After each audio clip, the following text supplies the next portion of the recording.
रे माझा मितवा मालिकेच्या आजच्या भागामध्ये आपण पाहणार आहोत की आता ईश्वरी देवापाशी आलेली असते आणि तिथे आल्यानंतर तिला समजतं की पादुका गायब झालेले आहेत आणि त्यामुळे तिच्या हातात जे निरंजनाचं ताट असतं ना ते खाली पडतं आणि ताट खाली पडल्यामुळे ना आता सगळीजणं धावत पळत तिथे येतात बघण्यासाठी की नेमकं काय झालं आहे. त्याच वेळेला त्या सगळ्यांना समजतं असणाऱ्या सुवर्ण पादुका गायब झाल्या आहेत. मग आता सगळ्यांनाच खूप मोठा धक्का बसतो. सगळीच जण आता इकडे तिकडे पाहू लागतात आणि त्यावेळेला मात्र आता मामी म्हणत असते की नक्कीच ना हे काम या मुलीचं आहे. असं म्हटल्याबरोबर आजी मात्र तिथे जागेवर कोसळतात, कारण आजीला माहिती असतं की हे जे काही झालेलं आहे ते खूप अक्षम्य आहे. कारण आता ते गुरुजीही येणार होते आणि ते गुरुजी एकदा का आले का मग काय करायचं, कारण ते गुरुजी येणार असतानाच त्यांनी आधीच सांगून ठेवलेलं होतं आणि ह्या घरातल्या पादुका गायब झाल्या आहेत ही गोष्टच कुठेतरी आजीला सहन होत नाही, म्हणून आजी जागेवरच कोसळते. पण इकडे मात्र आता वल्लरी या सगळ्याचे आरोप आहे ना ईश्वरीवर करू लागते. ईश्वरीला म्हणत असते की हे पादुका तूच चोरायचं काम केलं आहेस.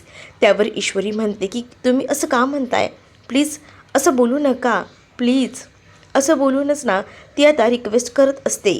दुसरीकडे आता राकेशही दाखवतो की त्याला खूप जास्त त्रास होतोय आणि म्हणूनच राकेशही म्हणत असतो की काय चाललं हे वल्लरी मामी, तुम्ही असा कसा आरोप करू शकता ईश्वरीजींवर, ते असं करू शकत नाहीत. उगाचच आहे ना तुम्ही त्यांच्यावर अविश्वास दाखवू नका, प्लीज मी काय सांगते ते ऐकून तरी घ्या. पण दुसरीकडे मात्र इकडे ईश्वरीच्या समोरच वल्लरी उभी असते आणि ती काही ऐकण्याच्या मनस्थितीत नसते. तिने आता डायरेक्टली सांगून ठेवलेलं असतं की बोलताय ना तसं नाही आहे. त्याच वेळेला वल्लरी काल रात्रीचं बोलणं आठवून सांगू लागते, कारण काल रात्री प्रसंग तसाच घडला होता. ईश्वरी ही किचनमध्ये डायनिंग टेबलवर सगळं सामान आवरत होती आणि त्याच वेळेला ना तिकडे वल्लरी आली होती. वल्लरीने नेमकं ते बोलणं ऐकलं होतं आणि त्यामुळेच हा सगळा पसारा झाला होता. म्हणजेच ना ईश्वरीच्या बाबांच्या ट्रीटमेंटसाठी 8 लाख रुपये खर्च होणार होते आणि ह्या 8 लाख खर्च होणार आहेत हे ऐकल्यानंतरच इकडे मात्र या वल्लरीला असं वाटत असतं की या सगळ्या पैशांचा बंदोबस्त ईश्वरीने केला आहे. आणि त्याच वेळेला आता ईश्वरी म्हणत असते की नाही, तुम्ही समजताय ना तसं काहीसुद्धा नाही आहे, जरा समजून घ्या. परंतु आता कोणीही काही ऐकायला तयार नसतात. मुळातच आहेत ना इकडे मात्र वल्लरीने आता हे सगळं स्पष्टपणे सांगितल्यामुळे राकेशही ईश्वरीवर आता आरोप करू लागतो आणि त्याच वेळेला ईश्वरीला म्हणतो की ईश्वरीजी, तुम्हाला इतक्याच पैशांची गरज होती तर तुम्ही अर्णवला सांगायचं होतं ना, एवढा त्रास का करून घेतलात. अहो असंच जर तुम्ही बोलला असतात ना तर अर्णवने तुम्हाला पैसे दिले असते, तुम्हाला हे सगळं करायची गरजच नव्हती. असं बोलून आता राकेशही ईश्वरीवर चोरीचे आरोप करू लागतो. त्याच वेळेला आता इकडे अंजली म्हणत असते की अहो तुम्ही काय म्हणताय, ईश्वरी असं करणं शक्यच नाही. माझा पूर्णपणे विश्वास आहे ईश्वरीजी असं करणारच नाही. परंतु या सगळ्या गोष्टी ज्या आहेत ना त्या वल्लरी रोखून धरते. वल्लरी म्हणत असते की तुम्हाला माहीत नसेल पण मला चांगलंच माहिती आहे की ही व्यक्ती कशी आहे ती, आणि या सगळ्या प्रसंगात ती काय रिॲक्ट करू शकते ना हे सुद्धा मला चांगलंच कळतंय. त्यामुळे ना तुम्ही उगाचे ना हिची बाजू घेऊन बोलूच नका.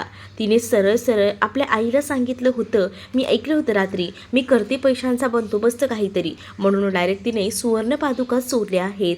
अंजली म्हणत असते काही करणार ग तशी ती, तुम्ही समजताय तसं काही नाही आहे, ऐकून घ्या ना मला काय म्हणायचं आहे ते, प्लीज ना आपल्या ईश्वरीवर असे खोटे आरोप करू नका. कितीही काही झालं तरी ती आता या घरची सून आहे, आपल्या चिंटूची बायको आहे आणि तुम्ही बोलताना 10 वेळा विचार करा ग. असं बोलूनच ना आता मात्र अंजली वल्लरीला समजावत असते, पण वल्लरी ऐकायला तयार नसते. वल्लरी म्हणत असते की हिने ना त्या सोन्याच्या पादुका बघितल्या ना त्यामुळे हिची नजर भिरभिरली आणि म्हणूनच तिने हे सगळं केलं. मामाही आता जोरजोरात बोंबलू लागतात. मामा म्हणत असतात की काय चालवलंय हे वल्लरी, तोंड बंद कर, पण ही वल्लरी कुठे ऐकते. वल्लरी आता ईश्वरीवर नाही ते आरोप करत असते.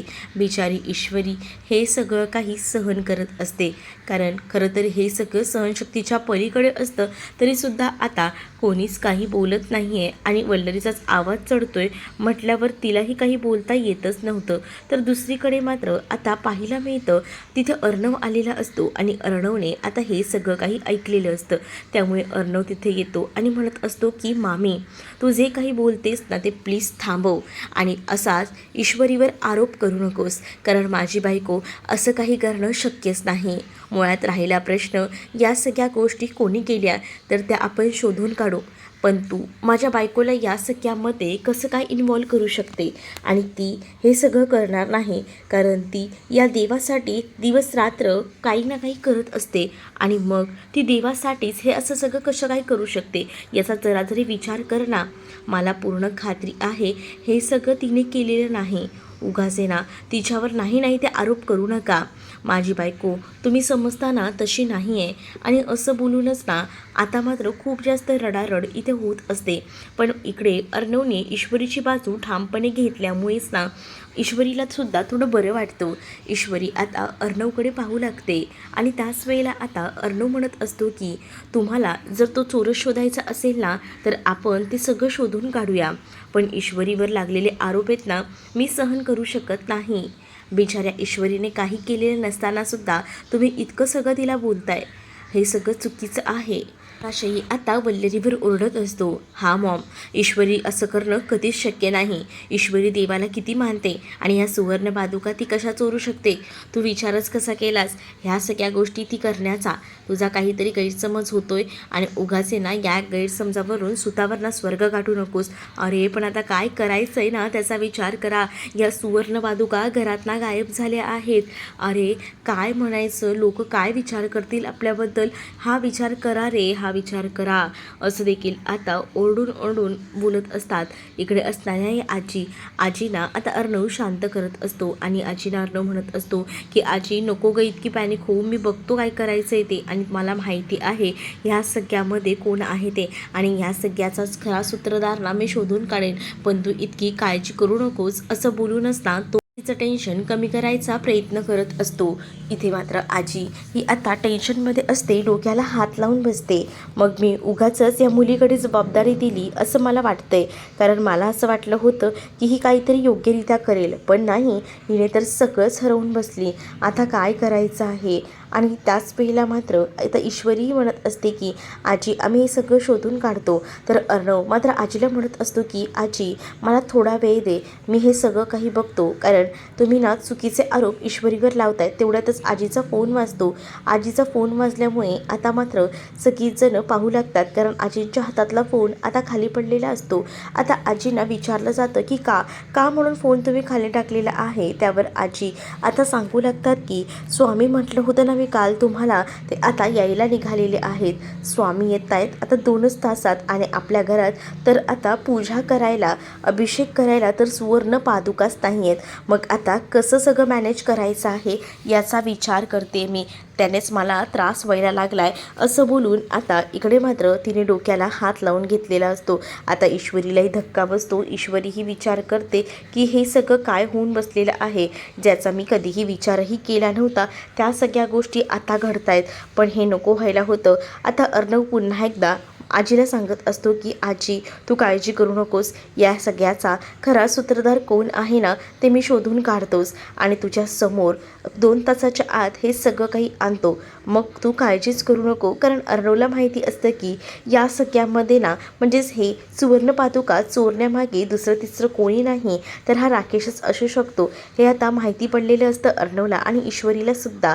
आणि म्हणूनच ना दोघंही जण आता ठरवतात की आपण या सगळ्या गोष्टीचा बंदोबस्त लावायचा आणि त्याचसाठी ह्या सगळ्यांना रूममध्ये जायला तो सांगत असतो.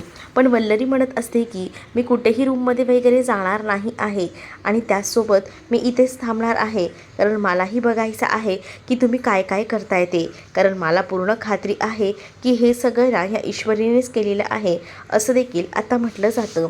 पण ईश्वरी म्हणत असते की नाही केलं आहे मी हे सगळं आणि माझ्यावर जे आरोप लागलेत ना ते मी फुसून दाखवेनच. आता ईश्वरी आणि अर्णव हे दोघंही जण मात्र आता शोधाशोध करायला सुरुवात करतात. त्या दोघांनाही खात्री असते की हे सगळं राकेशनेच केलेलं आहे. मग अंजलीच्या रूमपासनं या सगळ्याची तपासणी होत असते. अंजली आणि त्याचसोबत इकडे मात्र आता राकेश हे आजीच्या रूममध्ये जाऊन बसलेले असतात. आजीला समजवायचं काम अंजली करत असते. आजीला टेन्शन आलेलं असतं म्हणून अंजली आजीला सावरत असते. आजीला म्हणत असते की नको काळजी करू या सगळ्याची, कारण सगळ्या काही गोष्टी आता नीट होतील. चिंटूने सांगितलंय ना 2 तासाच्या आत तो सगळं काही प्रॉब्लेम सॉल्व्ह करेल म्हणून, मग तू नको काळजी करूस गा आजी. पण आजीच्या डोक्यावरचं टेन्शन थोडी कमी होते जोपर्यंत त्या पादुका भेटत नाही तोपर्यंत. पण इकडे मात्र आता राकेश या सगळ्याचा विचार करत असतो, कारण त्यानेच ना त्या पादुका गायब केलेल्या असतात. तो आता म्हणत असतो की ही सगळीजणं कुठेही शोधू देत पादुका, पण ह्यांना भेटणारच नाहीत, कारण मी सेफ जाग्यावर त्या पादुका जपून ठेवल्या आहेत. असं म्हटल्यानंतर मात्र आणि ईश्वरी त्या रूममध्ये येऊन सगळीकडे शोधाशोध करत असतात. तर ईश्वरी अर्णवला म्हणत असते की हे सगळं कारस्थान ना या निर्दयी माणसाचंच आहे. हा एक नंबरचा स्वार्थी माणूस आहे, ह्यानेच हे सगळं केलेलं असणार आहे. पण आता एवढं सगळं करून नामानिराळा झालेला आहे. दुसरीकडे राकेश आता जिथे पादुका असतात ना आधी ठेवलेल्या तिथे आलेला असतो आणि त्या चौरंगापाशीच घुटमळत असतो. तो म्हणत असतो की पूर्ण घरभर शोधा, तुम्हाला कुठेही काही सापडणार नाही. म्हणूनच मला माहिती आहे ना माझ्याशी पंगा कधीच कोणी घ्यायचा नसतो. खरं तर ना त्याने त्या पादुका ना त्या चौरंगाखालीच लपवून ठेवलेल्या असतात, पण या लोकांना ह्या सगळ्या दिसत नसतात, कारण चौरंगामध्ये पूर्णपणे तो लाल कपडा झाकून घेतलेला असतो ना, आणि त्यामुळे आता त्या पादुका दिसेनाशा झालेल्या असतात. पादुका दिसेनाशा झालेल्या असतात त्याचाच फायदा तर हा राकेश घेत असतो. राकेशने हे सगळं मुद्दामून केलेलं असतं आणि जेव्हा राकेश हे सगळं काही मुद्दामून करतो ना तेव्हा तो एकटाच हसत असतो. ईश्वरी आणि अर्णव पूर्ण रूम शोधतात, पण त्या रूममध्ये काही सापडत नाही त्यांना. ते विचार करतात दोघंही जण की कुठे गेलं असेल, काय झालं असेल या सगळ्याचं, आपण शोधायला हवं. थांबा मीही बघते आणि तुम्हीही बघा. तर दुसरीकडे मात्र या रूममध्ये तर काहीच नाही. मग आता आपण किचनमध्ये जाऊन बघूया असं ह्या दोघांचंही ठरतं. मग दोघंही जण बाहेर पडतात. तर इकडे मात्र आता ईश्वरी अर्णवची रूम ना पूर्णपणे तपासायचं काम हे आता या वल्लरीचं असतं. ही वल्लरी रूम तपासण्यापेक्षा ना रूममध्ये जास्त पसारा कसा होईल ना याचा जास्तीत जास्त विचार करत असते. इकडे तिकडे पूर्ण सगळीकडे पसारा करून तिने ठेवलेला असतो आणि जेव्हा या सगळ्या गोष्टींचा ती पसारा करते ना तेव्हा मात्र तिला हे कळत नसतं की तिला तर काही सामान तर भेटत नाही आहे तिला जे हवं आहे ते, पण रूममध्ये पसारा बापरे इतका करून ठेवलेला असतो तिने. दुसरीकडे मात्र आता राकेश आहे ना बघतो त्या चौरंगाखाली, तर त्या चौरंगाखालीच त्या पादुका असतात आणि त्या पादुका असता आता त्याला तिथेच ठेवायच्या असतात, कारण तिथेच त्या पादुका सेफ आहेत असंच त्याला वाटत असतं आणि म्हणूनच त्या पादुका तो हळूच लपवून ठेवतो. पण दुसरीकडे आता अर्णव आणि त्याचसोबत ईश्वरी येत आहेत अशी त्याला चाहूल लागते आणि त्यामुळेच ना आता मात्र तो स्वतःला सावरतो आणि आता मोबाईलवर बोलण्याचं नाटक करू लागतो आणि त्याला आता असं दाखवायचं असतं की तो खरंच ना फोनमध्ये बिझी आहे आणि त्याचमुळे तो इथे उभा आहे. अर्णव ईश्वरी जेव्हा तिथे येतात तेव्हा मात्र दोघंही जण त्याच्याकडे पाहू लागतात, परंतु ना आता ईश्वरीला मोठा गैरसमज झालेला असतो की याचं काय चाललं आहे. इथे सगळीजणं आपापल्या रूममध्ये गेले आहेत, पण हा रूममध्ये का गेला नाही, इथेच का घुटमळतोय हा विचारच ना ईश्वरी करत असते. आणि त्याच वेळेला आता अर्णव म्हणत असतो की आपल्याला ना आता किचनमध्ये जाऊन शोधावं लागेल, आपण जाऊया चल किचनमध्ये आणि या सगळ्याचा तपास घेऊया. मग आता ईश्वरी आणि अर्णव किचनमध्ये सुद्धा जायचं ठरवतात, पण ना ईश्वरीला काहीतरी वेगळं असं वाटत असतं. ईश्वरीला कळून चुकतं की नक्कीच ना काहीतरी गडबड आहे, पण काय गडबड आहे हे शोधणंसुद्धा तितकंच इम्पॉर्टंट असतं आणि त्यामुळेच ना आता त्यांची खूप जास्त इथे तिथे पळापळ सुरू असते. ईश्वरीला असं वाटतं की नक्कीच ना या चौरंगापाशी हा माणूस घुटमळत होता, म्हणजेच काहीतरी गडबड आहे आणि म्हणूनच तीसुद्धा त्या चौरंगापाशी थोडी घुटमळते, पण तिला ना ते दिसत नाही. म्हणूनच आता अर्णव आणि ईश्वरी हे दोघंही जण किचनमध्ये पूर्ण आलतापालत करू लागतात की तिथे तरी काही ठेवलं आहे का, पण तिथेही काहीच सापडत नाही. मग आता नेमक्या सुवर्ण पादुका ठेवल्या तरी कुठे असतील हा मोठा प्रश्न त्यांच्यासाठी असतो, कारण आता त्या सुवर्ण पादुका मिळणंसुद्धा तितकंच गरजेचं आहे ना. तर इकडे आता आजी आजीलाही टेन्शन आलेलं असतं.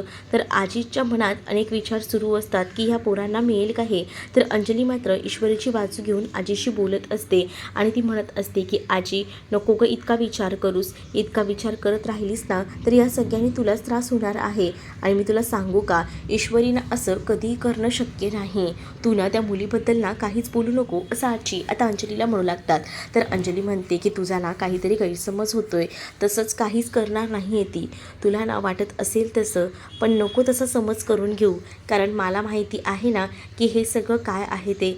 पण दुसरीकडे मात्र आजी म्हणत असतात की या सगळ्या गोष्टी ना अशा घडत आहेत ना की कोणावरही विश्वास ठेवू शकत नाही. आता जर ऐन वेळेला गुरुजी आले ना तर तेव्हा काय करायचं आहे ना याचाही विचार करायला हवा, कारण गुरुजींनाही आपल्याला उत्तर द्यायला हवीत. मग अंजली आता टेन्शनमध्ये येते, कारण गुरुजी यायची वेळ आता हळूहळू जवळ आलेली असते. इकडे मात्र राकेश आता बाहेर असतो आणि राकेश आता खूप जास्त खुश असतो, कारण त्याने अशा जागेवर त्या पादुका ठेवलेल्या आहेत की त्या जागेवर कोणीही जाणार नाही. आणि म्हणूनच ना खूप जास्त आनंद ना त्याला झालेला असतो. म्हणत असतो एकटाच की ही लोकं कितीही शोधू देत, पण ह्याला ना काही झालं तरी सापडणार नाही आहे, कारण अशा सेफ जाग्यावरचे मी हे लपवून ठेवलं आहे की तिथे शोधत बसा, पण कोणत्याच गोष्टी तुम्हाला जागेवर सापडणार नाहीत एवढं मात्र नक्की, असं देखील आता राकेश म्हणत असतो. दुसरीकडे अर्णव आणि ईश्वरी आता बाहेर आलेले असतात आणि ते आता राकेशकडे पाहत असतात. तर डायरेक्ट जाऊन अर्णवने ना आता राकेशचा गळाच धरलेला असतो, कारण त्याला माहिती असतं की आता ह्याच्याकडूनच आपल्याला खऱ्या प्रश्नांची उत्तरं सापडतील. ह्यानीच त्या सुवर्ण पादुका घेतल्या आहेत. आता हा सगळं काही न केल्यासारखं वावरतोय, म्हणूनच अर्णवने डायरेक्ट कॉलर धरलेली असते. अर्णवना जेव्हा कॉलर धरतो तेव्हा मात्र आता मुद्दामूनच राकेश त्याला खेचू लागतो आणि म्हणजेच ना त्याला म्हणत असतो की काय मग आता माझ्यावर आरोप करायचे आहेत का की हे सगळं मी केलं आहे. तर हो मीच केलं आहे, म्हणजेच ना त्या ज्या पादुका आहेत ना त्या मीच गायब केलेल्या आहेत असं देखील आता तो म्हणू लागतो. हे ऐकल्यानंतर मात्र अर्णवला खूप मोठा धक्का बसतो. अर्णव म्हणत असतो किती नालायक निर्लज्ज माणूस असशील रे, बघा तुझं मी काय करेन ते. आणि ना आता ह्या सगळ्या गोष्टी ना तो इंग्लिशमध्ये बोलत असतो. आता इंग्लिशमध्ये गोष्टी बोलायला लागल्याबरोबर इकडे मात्र आता काय आज डायरेक्ट धमकी इंग्लिशमध्ये, वा वा प्रगती आहे चिंटू, असं आता तो म्हणत असतो. आणि जेव्हा या सगळ्या गोष्टी तो बोलतो ना तेव्हा ईश्वरी ही मागे उभी असते आणि ईश्वरीलाही तो आता सांगत असतो की हो माझ्याकडेच आहे, पण तुम्ही या सगळ्या गोष्टी कशा प्रूव्ह करणार आहे की माझ्याकडेच त्या पादुका आहेत त्या, कारण तुम्हाला ना त्या पादुका कितीही शोधल्या ना तरी भेटणार नाही. तर पुढील भागामध्ये पाहायला मिळतं आजी म्हणत असते की काय झालं, तुम्हाला मी टाईमही दिला होता, त्या वेळेतही तुम्हाला त्या पादुका शोधता आल्या नाहीत, मग आता बोलायला काय करायचं आहे. अर्णव ईश्वरी आता शांत असतात, कारण त्यांच्याकडे दुसरा कोणताही पर्याय नसतो, म्हणूनच आता दोघंही जण शांतच बसतात.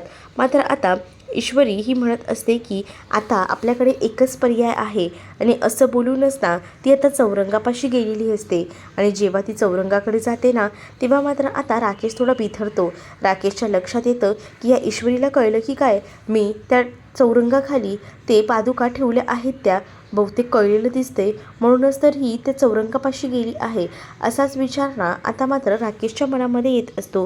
पण आता ईश्वरी त्या चौरंगाच्या खालून खरंच पादुका काढेल का, तिला कळलं असेल का की त्या पादुका कुठे ठेवल्या आहे, ते येणाऱ्या भागामध्येच आपल्याला पाहायला मिळणार आहे. तुम्ही जर आपल्या चॅनलवर नवीन असाल तर आपल्या चॅनलला सबस्क्राईब नक्कीच करा. त्याचसोबत व्हिडिओ कसा वाटला हे कमेंटमध्ये सांगायला विसरू नका. व्हिडिओ आवडला असेल तर व्हिडिओला लाईक करा. चला तर मग भेटूया पुढच्या भागामध्ये. तोपर्यंत टाटा बाय.